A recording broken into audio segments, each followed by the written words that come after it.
This is the EWN Podcast Network.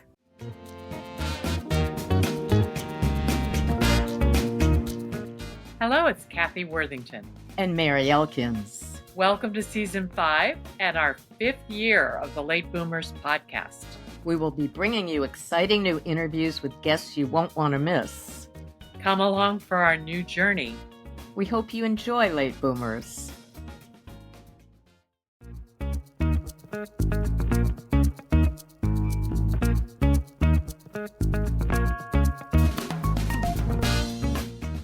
Welcome to Late Boomers, our podcast guide to creating your third act with style, power, and impact. Hi, I'm Kathy Worthington. And I'm Mary Elkins. Join us as we bring you conversations with successful entrepreneurs, entertainers, and people with vision who are making a difference in the world. Everyone has a story, and we'll take you along for the ride on each interview, recounting the journey our guests have taken to get where they are, inspiring you to create your own path to success. Let's get started. Hello, I'm Kathy Worthington. Welcome to the start of Season 5 on Late Boomers. Today we have as our guest Dave Mowry, a comic who tells his story of living with severe mental illness, one joke at a time. He also teaches stand-up comedy to folks with mental illness, helping to transform their lives.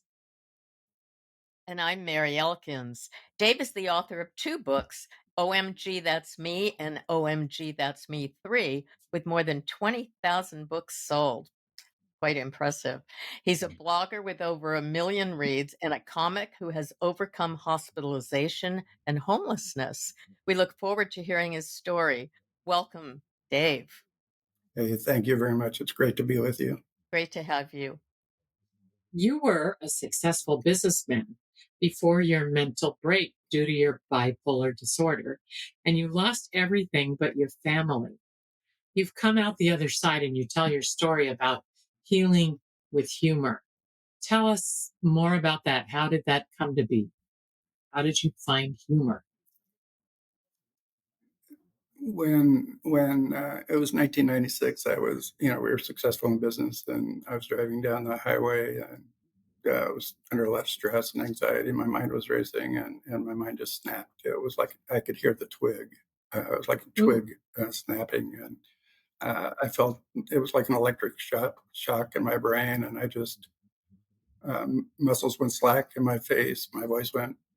I could barely speak. My eyesight went blurry, and I went home, and I just went to bed, and it's everything I could do. So, and I entered my 14 lost years and my dark days, and so living through that and all the challenges, and we were homeless for 18 months. We were hundreds of thousands of dollars in debt, and I couldn't function. And my wife stepped up and took care of things. And she's the hero of my story. Without her, I'd be living in a hotel in Old Town and eating in a soup kitchen. And I just know I never would have recovered, never would have healed. But then she suggested that I go to NAMI, National Alliance on Mental Illness. They're the largest grassroots mental illness organization, nonprofit. Say the name again. What was the name? NAMI. NAMI, NAMI, National Alliance on Mental Illness. Oh. And they had a meeting, and she said I should go. And so I went, and that was kind of my first connection with NAMI. A few years later, they had a stand-up comedy class for folks with a mental illness. Oh. For some reason, I thought I could do that. And so I went, and it changed my life. It helped with my recovery. It made, the PTSD that I had was overwhelming. The anxiety attacks I had were constant. And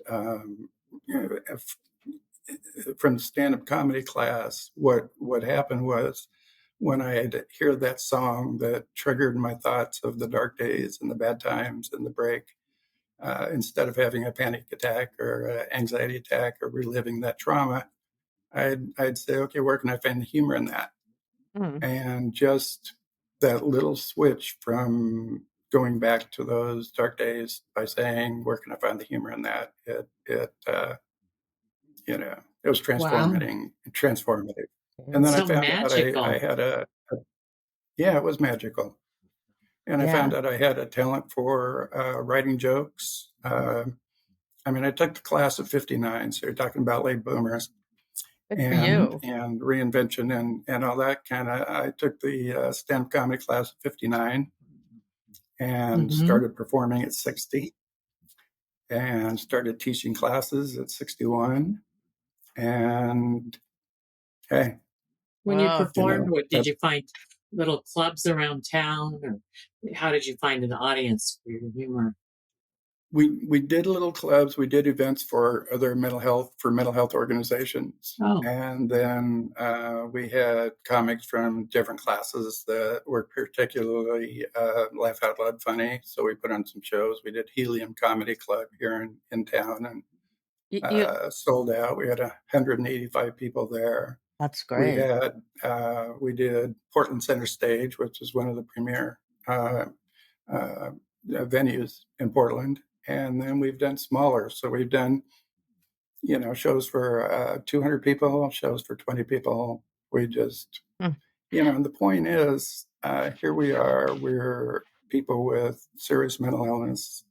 We've lived our lives, our whole life with it, and here we are. We're able to tell our stories, one joke at a time, humanize it, show people that we're not dangerous, that we're just regular people, Mm. and help people who live with a mental illness, their family members, other people, to find the humor in their lives or to relate. I think that's the biggest thing is people relate to it. If someone has had an experience and we tell a joke about that particular thing, the people that they laugh the hardest and they laugh the Oh, most. And I remember the first time I laughed after my 14 last year. I just remember it was so amazing the first time. mm. And Hmm. I see other people, the same thing happen with them, and they think, hey, I'm not so bad, and maybe I could do that. And a And lot you of people have. sign up for the class. Yeah. You mentioned PTSD. Do you work with veterans at all? I haven't specifically worked with veterans, but it's something that I want to do because it Hmm. works particularly well for folks with PTSD. Yeah. And the thing we do, go ahead. Yeah. But you're still living with bipolar disorder and anxiety. How do you find humor where most people find pain and loss? There's a lot of pain and loss. I don't dwell on it. I can't dwell on it. I can't go back there. You mentioned my book, OMG, That's Me. And in that book, I wrote about my personal experiences, the hard times, the really, challenging times and what it was truly like. Hmm. But I've never been able to read the book. I've kind of read it a little bit back to front. I Mm. wrote it, I edited it, I did all that, but I can't read it because it takes me back to those dark days. Therapy. Yeah. So I think one of my messages to folks when I talk to people in groups and on podcast is, I didn't get stuck. It's so easy to get stuck and to think this is how things are and how they're always going to be. It took me years and years and years to accept the fact that I live with bipolar disorder and it still affects me now. And Mhm. so it took years to accept it, but there's a big difference between acceptance and resignation. Mm. And I just never thought, okay, this is always going to be. I just kept trying. Did the title come from audience reaction, saying, like, hearing you speak, and then them saying, "OMG, that's me"? Is that an audience Exactly. reaction? It was the blog posts for bphope.com. Every Ah, time I wrote, and I wrote about anxiety and living, experiences that I had, and wrote about it as as it being current and things. And people would read that and they'd say, "OMG, that's me. You're telling my story. I don't feel so alone now." Mm. So that was the response. That was the most common comment from readers, the million folks that read, the blog post. The most common comment was, "OMG, that's me." Mm. And that gave me the idea. I ended up I had the title for the book before I even had the thought of writing the book or putting the book together, and mhm. that gave me the impetus to put through the book. So, it's kind of backwards, but I got the title first and then wrote the book. Well, whatever it takes, Yeah. right? I'm sure the Yeah. people Whatever listening, it is. yeah, I'm sure people listening have an interesting vision when you talk about teaching stand up comedy to folks with a mental illness, including the criminally insane. So, what's it really like? Can you describe the Yeah. process to us? How do you do that? Sure. Yeah, sure. And folks that live with mental illness, they're all sorts of there's a continuum, so people are at different places at different times. And if someone's decompensating and needs to be in the hospital, they're not going to fit in. It's not the class is not going to work for them. But the class Hmm. works for about 90% of folks with mental illness Hmm. because, first of all, you can be who you are.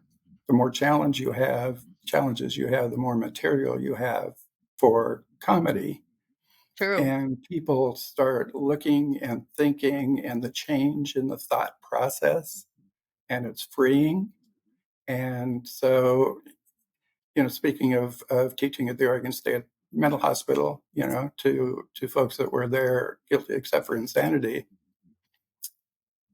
and we just get into a place where we're just all together, where we are all comfortable with each other. I live with mental illness. I had my challenges, my legal challenges, and so we're just folks that are there, and we have a lot in common, and we talk about some of our experiences, some of our challenges, some of our hopes and dreams. And the first class is like a little bit of therapy introduction. Second class, we start talking about our experiences. Third class, we look for the humor. Yeah. So, what does a class look like? We have 6 to 8 people generally. But as far as Small what And set. we'd sit them down and what would oh, I see. Yeah. yeah. Yeah, we've got a conference table or some table of some kind that we sit around, and we've got the 6 to 8 people that are there, and I make sure they all have notebooks, and so we go around to each individual, and they talk about some experience, part of their mental health, and some of their challenges, and then oftentimes I'll identify a place, they'll say something or talk about an experience, and I'll say, there's a joke there, write that down. There's a joke there. And we don't at that point in time necessarily go through and create the joke at that point, but it's a start. And so Mm. we go around with folks and with everybody, and we get everybody's got there's just humor everywhere, or I see it everywhere. So we find places where there's jokes, where there's potential, and some of them work and come to fruition, some of them don't. One of the key things we do is we go everywhere. The everywhere we go, and some of the jokes from the class, we don't tell. I can um, imagine. Yeah, but we go everywhere. We talk about everything. We talk about, like, the folks at the Oregon State Hospital, the crimes they committed, the reasons they were there, and how they felt. And it was interesting in the beginning of the class, we went around and talked, and they gave the road answer that they give to all the therapists, to the people when they meet with them. Hmm. Yeah, I did this bad thing. I'm contemplating it. I'm feeling better about it. I'm getting over it. I'm doing my work, blah, blah, blah, blah, blah, Mm. Yeah. And we maybe they say that the first time, but then we go everywhere. And once they start going everywhere, this one guy They get talked about, real. They get real after yeah, that. yeah, he talked about chasing somebody down the street with a knife. And, you know, I Yeah. know there's humor there. But you have a lot of success stories. I know I heard in OMG3, your chapter 6 is about Molly, a doctor who lost her career due to her bipolar disorder. Um, Molly's performing comedy around Portland, Oregon now. Tell us more about her story. Molly's mom brought her to class. Molly was a doctor, and she wasn't able to continue due to her bipolar disorder. That's everything she wanted to do from as young as she was. She wanted to be a doctor and practice in her hometown. And then she lost that, and she was suicidal. Her mom brought her to class, and she had looked, Molly's suicidal. Um, can she join the class? And it was kind of like, see what happens. And so Molly joined the class and started writing jokes. We started writing jokes for her and talking about it. One of her jokes is, little did she know going through medical school that the MD after her name would stand for manic depressive. Wow. So it seems just like a small thing, but in your mind, you're going from you're going to acceptance. Yeah. And then instead of Molly seeing herself as a failed doctor, she sees herself as a stand-up comedian. And that's who she is now. That's her identity, and it's amazing to see it. Her mom told me, I don't want to over dramatize, but her mom said, the company saved her life. Mm. And, Yeah, I can see you know, that. yeah, Was, do you think she had bipolar disorder while she was in med school or came on her later in life? yeah, it manifested earlier in college, and she had some ups and downs. But with bipolar disorder, it comes on, and it gets worse as you get older. The lows get lower and the highs get higher. And so that's what happened to Molly. Well, is it inherited or is it just something that is not necessarily in your genes? Do you, are there studies on that? There are, and most people, the consensus now is that it's hereditary. It's Hmm. somewhere because it's a chemical imbalance in the brain, and it doesn't just happen. Some people, though, it's there and it doesn't manifest itself, or just does a little bit. But others, when they go through a trauma or experience a traumatic experience, something that can trigger it and can make Mm. it worse and bring it on worse. And with me, the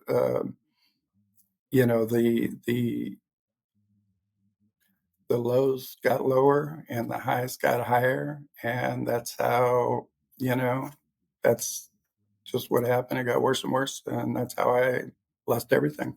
Mm. Hmm. Well, on that note, Yeah. what do you advise people? What do you say to people who are facing hardship right now? I say, don't get stuck. You can accept that where you are is a tough place and it's challenging and it's bad and it's rotten and you don't deserve it and all those things. But don't Hmm. get stuck there. There's an opening. You can get through it. You will get through it. It takes time. And if you can get out of your head just a little bit. And one of the keys to getting out of your head that I teach is to do something nice for somebody every day. Look to do something nice for somebody, even the smallest thing. And Hmm. what that does is it gets us out of our head. We start thinking about other people, Mm. and then we start to heal. So that's one of the things that I work with people on. It's just small. So many of the things that really help are simple things. They're not big things. Hmm. They just get out of your head. It does get better. That's it. If you stick. If you just don't give up. It does get better. That's And you don't wonderful. have to, it doesn't happen all at once. And it's not meant, you're not there because you're a bad person. And, I got knocked down uh, on my knees so many times, and I just kept trying. And maybe, I don't know why, but I kept trying, thinking, okay, I can do that. So I'd go apply for a job, and 2 weeks later, I was unable to continue, but I kept trying. I went back to college and to get my degree when I was 45 and got my degree at 47. That's And great. it was hard. I had panic attacks almost every day in classes, and it was one of the hardest thing, maybe the hardest thing I've ever done. But I kept going back. I kept trying, and eventually I got my degree. Mm, congratulations. Um, Thanks. That's OMG, fantastic. That's Me 3 just came out on audiobook, which should make you feel really, really happy. But what should people expect to experience when they buy it and listen to it? I think, OMG, That's Me has always been a great book, but it's the one about the comedy, and it's very hard to really communicate that. Um, but the audiobook is truly amazing because what we were able to do is take the audiobook and cut in, splice in the live performance of the comics on Oh, Oh, stage. So you can hear them telling their jokes. You can oh, hear the that's audience great. laughing. And it really is, you can really relate because, Molly's up there telling a story one joke at a time. Martin is, Lorraine is, and hmm. I am, and you hear the audience laughing. And we've never bombed because we're sincere. We're truly telling. We're honest and we're open and we're telling our story. Mm, And the jokes are laugh out loud funny. It just that's where we get. There are a lot of jokes that don't make it up on stage, but the ones that do are laugh out loud funny. yeah. Mm, That's neat. That's so neat. Well, to pivot a little, this is kind of a dark subject, but you talk about sitting on a park bench with a gun in your hand. And today you say your favorite joke is the one you tell about suicide. So why is this your favorite? And do you want to share that joke with us? or Yeah, I two. will. It's my favorite because it is such a serious thing. It's not something that people joke about. You'll never hear somebody, I don't know if you'll ever hear anybody else tell a joke about suicide. If they do, it's in bad taste and it's probably, wrong. Yeah. But, I sat on the park bench. I had the gun in my lap. Uh, and I didn't pull the trigger. I can't say exactly why, but I didn't, fortunately. But yeah, the suicide joke. Okay. So when I was having a really, really particularly bad, hard time, I went up into the bathroom and I took a bunch of pills. Mm. Afterwards, I called down to my wife for help. She said there are more pills under the sink.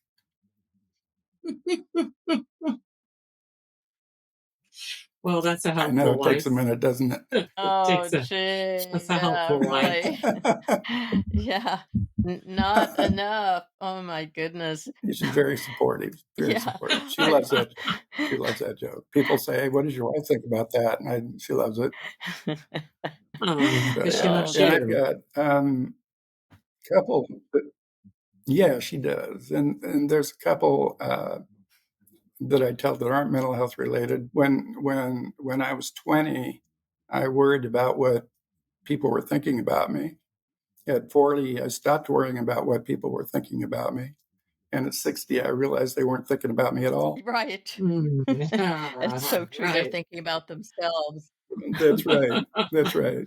Yeah. And Yeah. and uh, I had my lost years, but I still. I mean, I've got.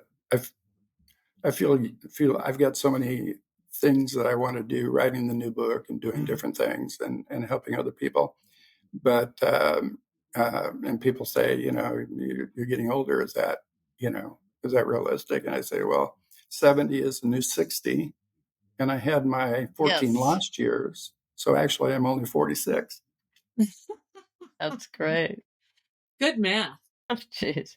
Comedian math. Yeah, Yeah, good right. math, I think we comedian should, math. yeah, actually, we should all turn the numbers around until we can't, and That's then exactly start right. over again. Exactly right.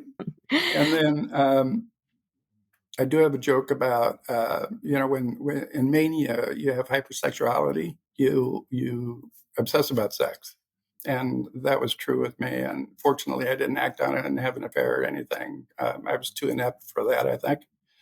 But today, I can tell when whether I'm manic or depressed, and usually you can't, but I can tell when I'm manic or depressed because when I'm depressed, it's everything I can do. I do everything I can to get out of bed, and when I'm manic, I do everything I can to get my wife into bed. Okay. I love that. Yeah. Dave, what about learning and teaching and performing stand-up comedy changed your life? The change in the thought process from being Do you sad. think I it was changes sad. the chemical process in your brain too? No, it was the pathways. It's kind of like cognitive behavioral therapy. When we have like in PTSD, something triggers you. You have a particular thought. You go back to that trauma. CBT tries to get you to think about a different thing or create another pathway, and that's what the comedy did for me, is created new pathways. Mm. So Mhm. plasticity is another way to say it, that's happening. So that's what comedy did for me, is it gave me a new way to think about things. It created new pathways in my brain. So I wasn't, when I did get triggered, I didn't go back to that traumatic experience and relive the hardship and the trauma. I thought, where can I find the humor in that? I started writing jokes, and I've written hundreds of jokes. Uh, and a lot of jokes, obviously, for people that take the class. I help them write the jokes. I write a lot of the jokes, and then I tell you, sometimes I just start thinking, and the jokes just come. I've got simple jokes. Oftentimes they're just simple, silly jokes, Tell us and another sometimes. one. Um, do you know the difference between a French bulldog and an American bulldog? No. The accent. That's it. I know. But of I course, know. monsieur. Yeah, and some of it's serious. The mental health stuff is serious and can be, and it changes Mhm. people's lives. But the other stuff is just fun and silly, and it's really nice to be at a place where my mind can go there, and I'm not Mhm. depressed, I'm not overwhelmed, and I'm not, my mind can go there, and I can be creative again. Yeah. Good. Yeah. And Dave, what would you like our listeners to have as a takeaway today?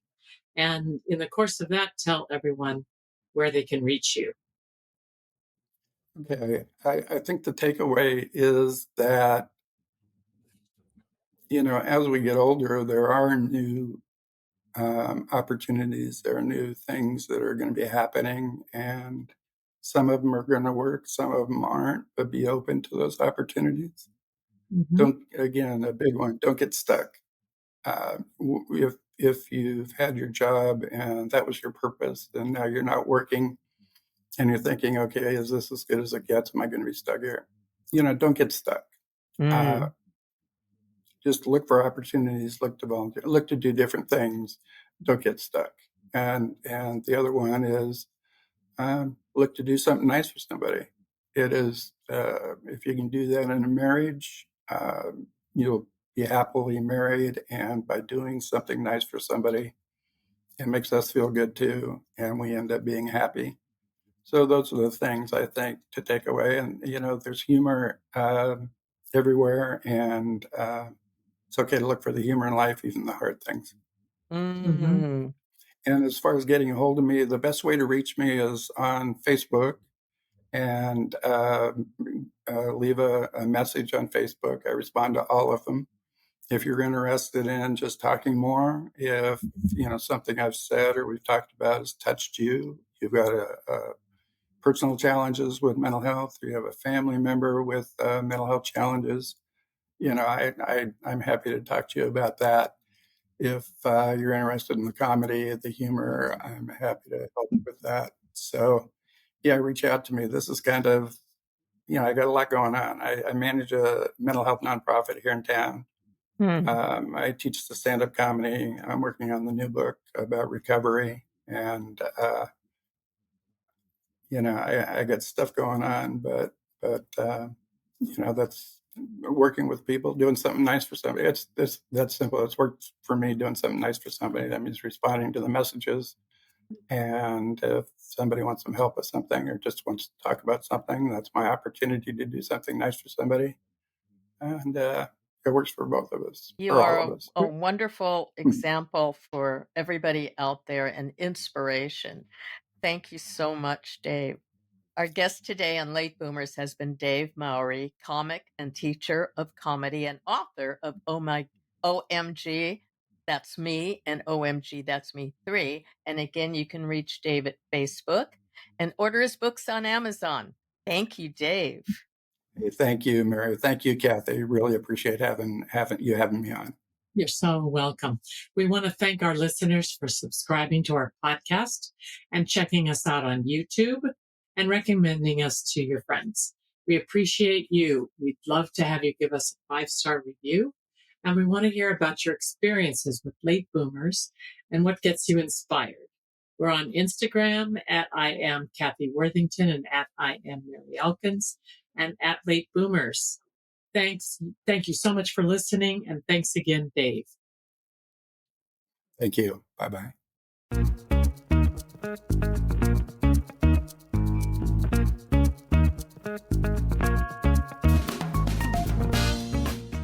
Thank you for joining us on Late Boomers, the podcast that is your guide to creating a third act with style, power, and impact. Please visit our website and get in touch with us at lateboomers.biz. If you would like to listen to or download other episodes of Late Boomers, go to ewnpodcastnetwork.com. This podcast is also available on Spotify, Apple Podcast, and most other major podcast sites. We hope you make use of the wisdom you've gained here and that you enjoy a successful third act with your own style, power, and impact.